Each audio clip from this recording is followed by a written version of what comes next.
India और NDA गठबंधन से इतर अकेले चुनाव लड़ने की कयामत में जुड़ी बहुजन समाज पार्टी ने अब अपने प्रत्याशियों के चयन का फार्मूला तय कर लिया है। बहुजन समाज पार्टी की नेता मायावती आजकल आगामी लोकसभा चुनाव के लिए उत्तर प्रदेश की 80 सीटों पर प्रत्याशियों के चयन का फार्मूला तय कर रही हैं।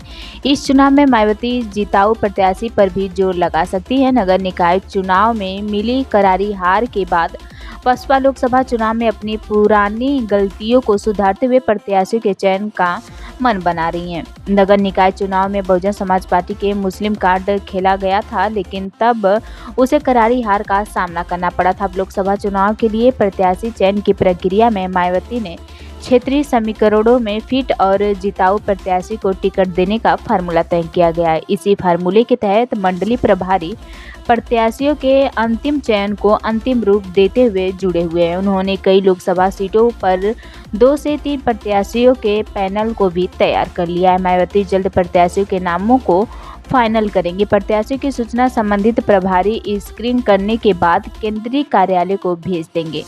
प्रत्याशियों के नाम पर अंतिम मुहर मायावती ही लगाएंगे। मायावती लगातार लोकसभा चुनाव की तैयारियों के लिए राज्यवार बैठक कर रही हैं।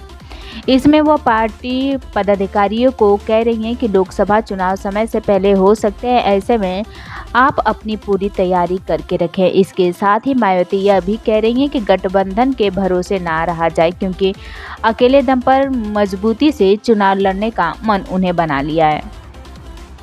मायावती जिस फिट और जिताऊ समीकरण की बात कर रही हैं, उनके मायावती अहम है कि 2022 के विधानसभा चुनाव में बहुजन समाजवादी पार्टी की करारी हार का सामना करना पड़ा था।